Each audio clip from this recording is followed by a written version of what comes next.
Coming up now on Animal Outtakes, the plight of the pelican. Friends of the Pelican volunteers are working around the clock, protecting the rights of all birds, but especially the brown pelican. And we introduce you to some interesting species this week, and one is from the prehistoric times. Another is a rare type of alligator, one of maybe 100 in the world. This and much more straight ahead on Animal Outtakes.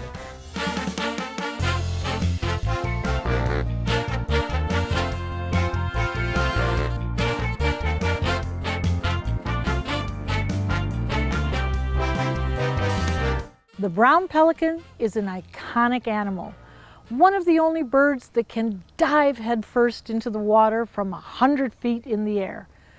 But that same graceful plummet can also be detrimental to the bird when it comes to the fishing line.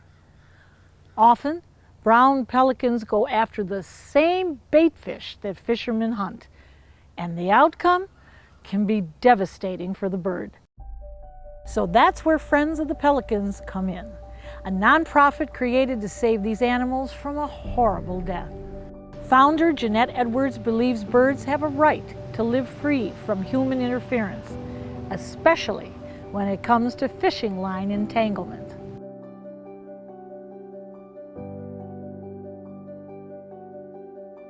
The brown pelican is the iconic bird of Florida.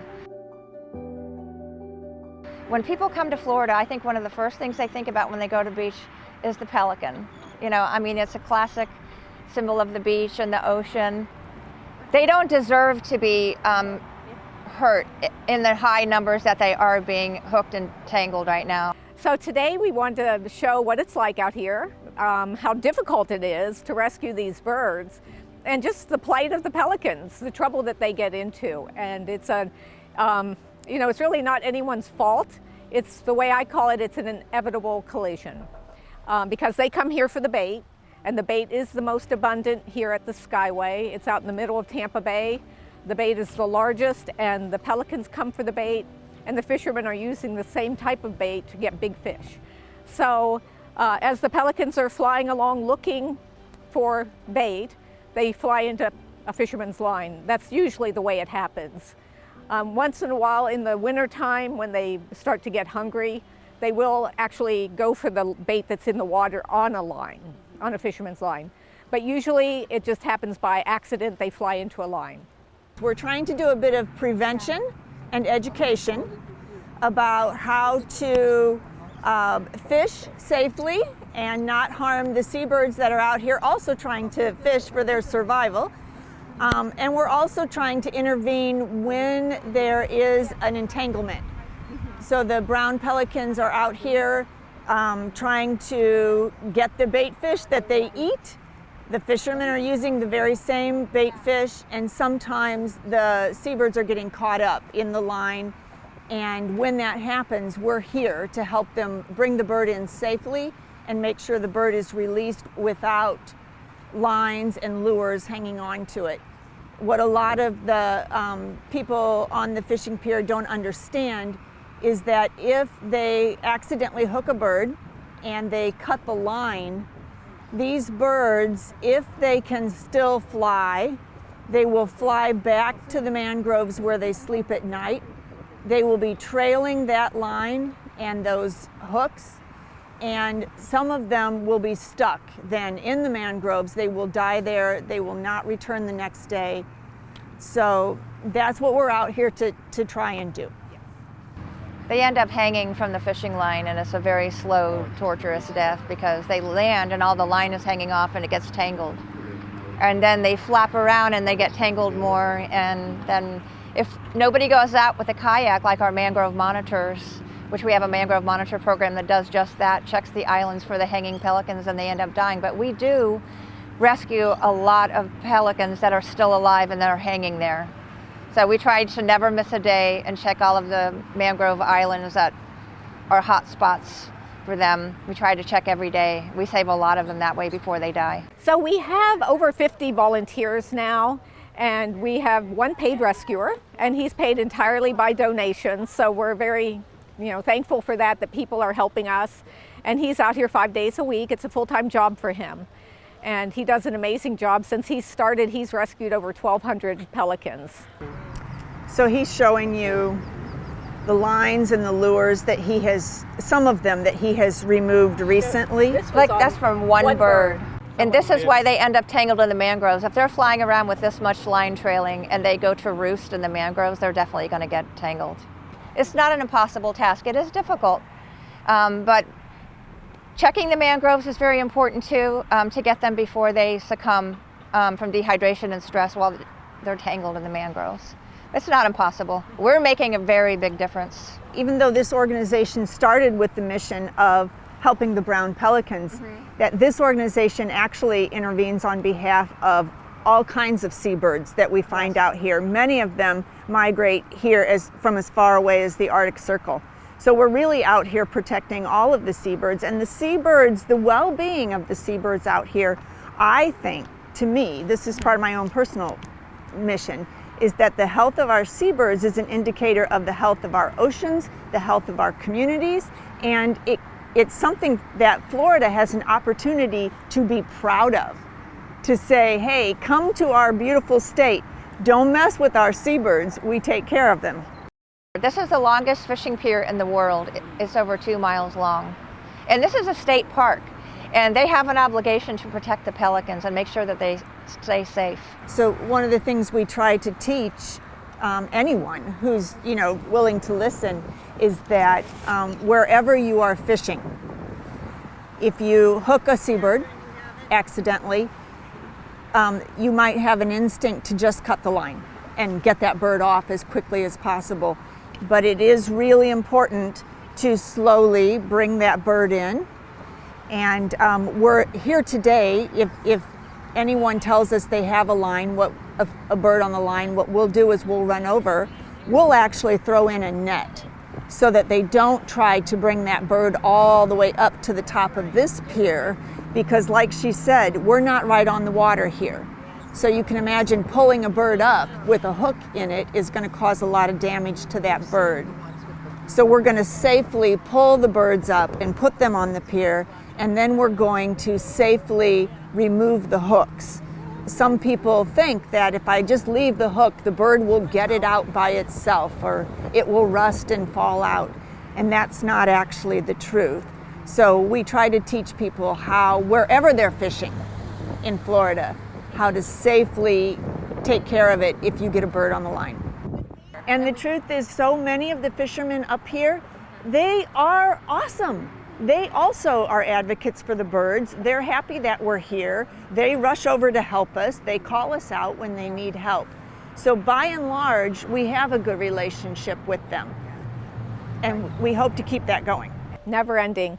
And with this long of a pier that's 2 miles long, it's an impossible task for 1 or 2 rescuers, really. You need, really to make a difference, you need someone patrolling up, and you probably need 4 or 5 rescuers patrolling up and down the pier, just to be there when someone hooks a bird to help them and assist them. So we take most of ours to Seaside Seabird Sanctuary and also Save Our Seabirds in Sarasota.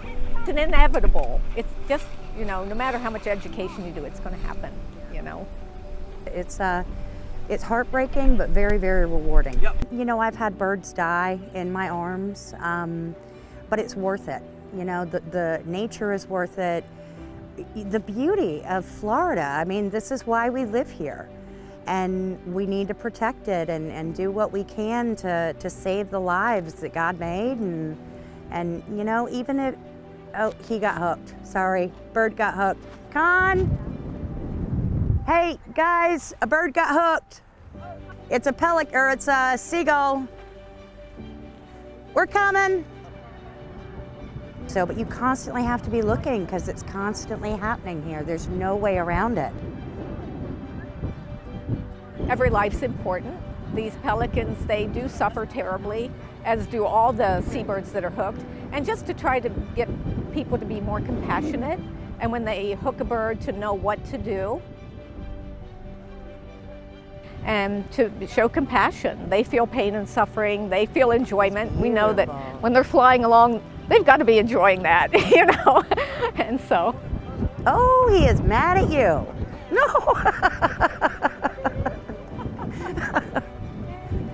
For more about Friends of the Pelicans and to follow their mission, you can check them out on social media or go to their website, friendsofthepelicans.org. Now we introduce you to an interesting animal with prehistoric ties. It's a rare breed of horse we came across while visiting the Wild Horse Rescue Center in Webster, Florida. Let's take a look.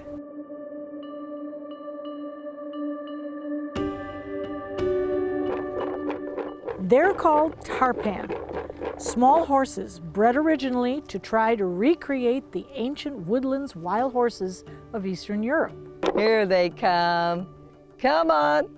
We have superheroes. We have Tarpman, Aquaman, Super 7, and Magoo. I don't know how he got that name.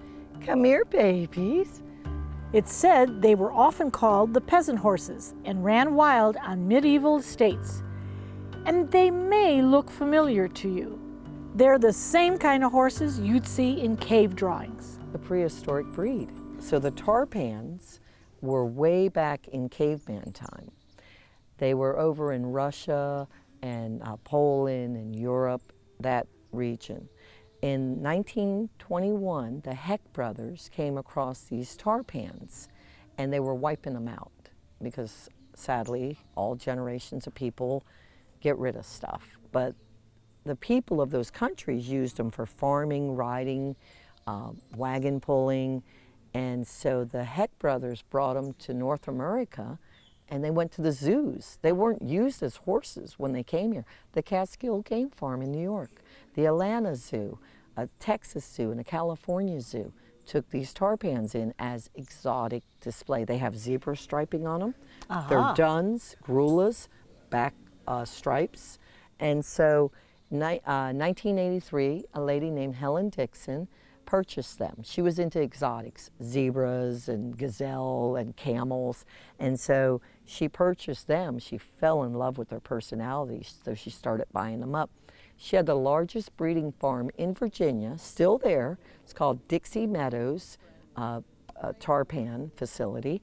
And we went up there in 2019 and we got 5 of them because sadly Helen passed away and they were trying to liquidate some. We got geldings.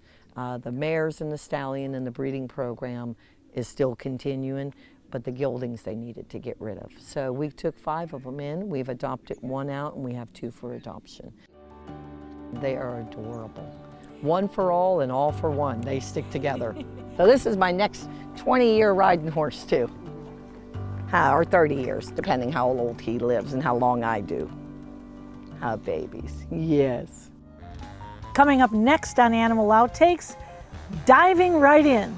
But it's not the kind of animal you typically associate with water. Plus, a little later in the show, meet Rebel.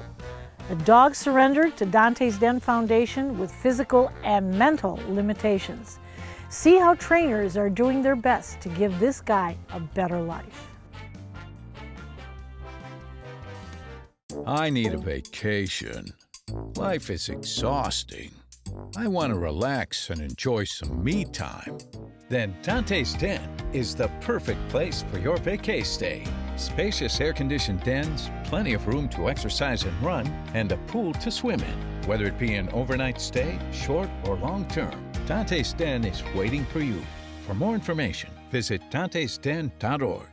Ah, my land shark in the water! You love your dog, but is he hard to handle?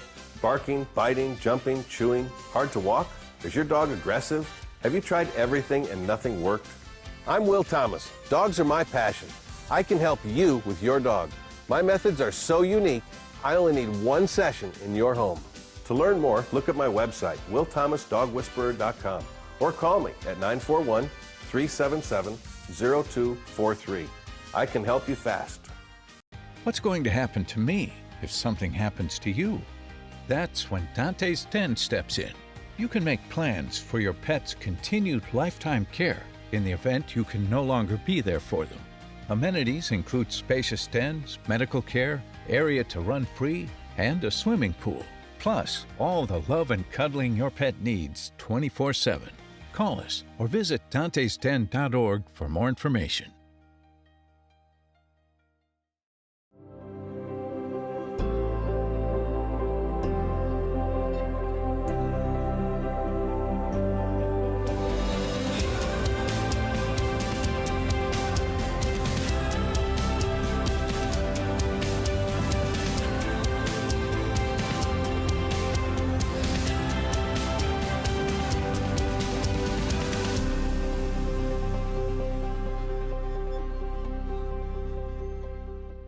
Who says cats don't like water? On our recent trip to the Panther Ridge Conservation Foundation, we got a closer look at a few felines who busted that myth. They're called fishing cats, and they're mesmerizing to watch. This is Minnow and Finley. They are fishing cats, and Finley came from South Carolina to us, and she's been here maybe a month.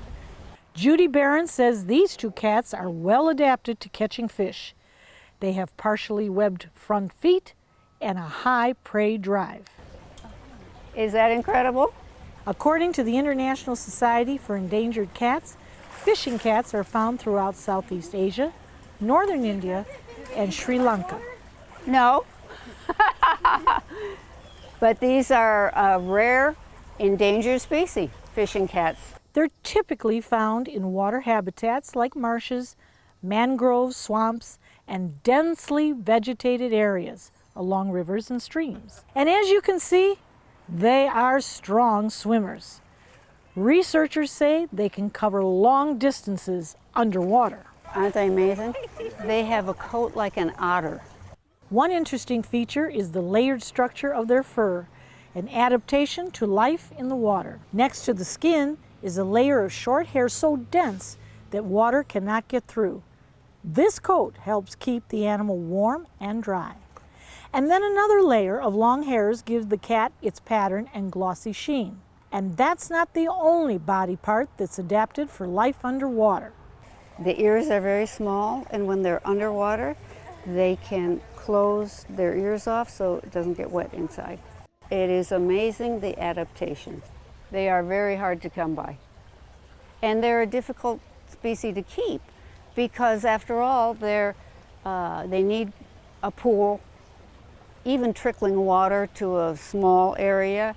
They have a very odorous urine, and they can be, actually, even though it's a small cat, they can be very, very vicious. According to the IUCN Red List assessment, the fishing cats' numbers globally have declined by over 30% in the last 15 years. We'll be right back with more after the break.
We're here with Troy Lilly again, and he brings us some wonderful animals. And this one, well, this one is super special.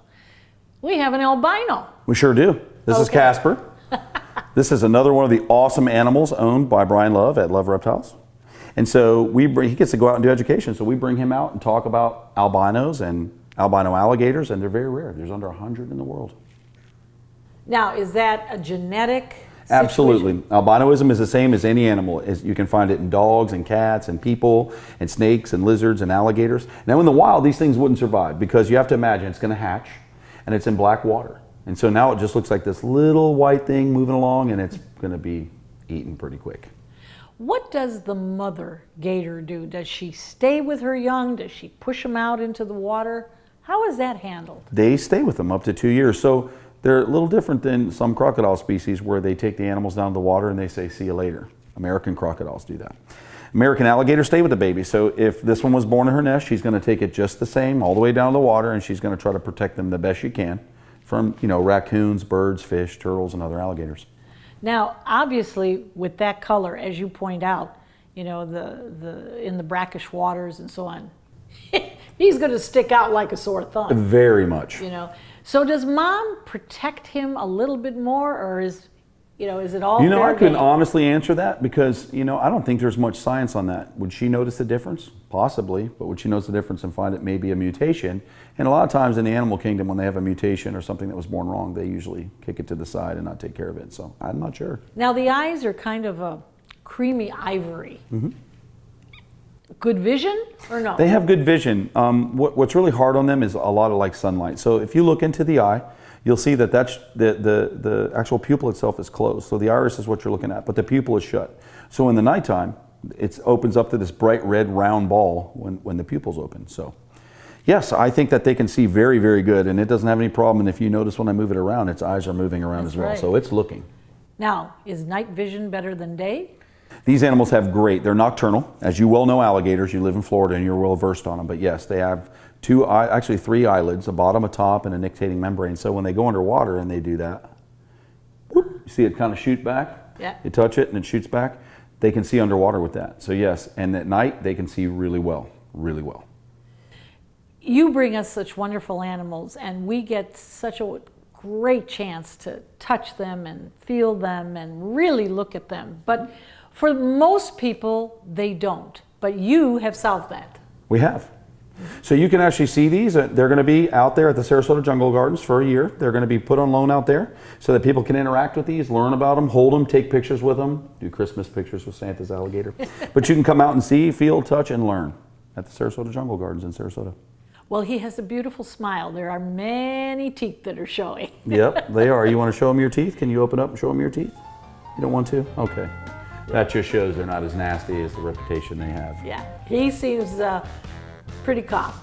Very much. You having fun, Casper? Stick around. There's more Animal Outtakes next.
Animal Outtakes is produced by Dante's Den Foundation, a nonprofit group dedicated to creating the best life for dogs.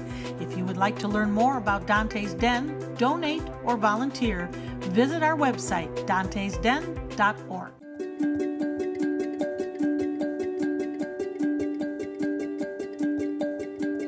Sit. Thank you. So this is Rebel. Rebel's a 2-year-old black, come here. Sit. Rebel is a 2-year-old black and red German Shepherd. So he was surrendered to us with back problems. I know, come here. With back problems and ear problems, right? So we've been working on not only his obedience, but getting him healthy enough where he can run and play. And let me tell you what, this dog loves to run and play. So now that he's healthy enough, he's also got, an aggressive streak also, right? So it took Courtney and I 3 to 4 days when he first got here to be able to get his harness off of him. The owner said he was a good dog, no problems. We went to go get him in the truck and he wasn't jumping into the van. So I picked up his back legs to help him and he spun and tried to bite me. So at that point we knew there was something wrong with his back. And now, after about 4 months of rehabilitation, this guy is ready to run and play, and that's what he likes to do. People got dogs in the beginning of COVID, didn't realize there were gonna be so much work. They're like, hey, we're gonna have a dog at the house. That'll be great. Dogs need just as much work as we do. Huh, Rebel? Yeah, sit. And as you can see, he's actually a very attentive young man. And he likes to play, huh, buddy? Sit. So he can actually go to a husband and wife, a boyfriend and girlfriend, a couple together. I wouldn't advise, sit. I know, thank you. I wouldn't advise small children just yet. I haven't had him around small children. Rebel, sit. Sit. Thank you. Somebody that can give him the attention he needs because he wants to play. He loves to chase the ball in the yard. He likes to jump over the obstacles. He likes to have fun. So, different type of dog where he needs to run. Yeah, we have a great staff here, and everybody monitors the dogs and watches how their reactions or responses are going to be to all the stimuli around them, so we can better understand and better actually put together a better training program. Sit. To help them along. So we're working on him with hand signals and with verbal commands, so he's actually doing very, very well. It's just, again, making sure that back is in that right spot so that we know we're not going to hurt him or continue and have any issues. He's actually a really good boy now. It just took time. For more information on Rebel and how you can help, you can go to dantesden.org.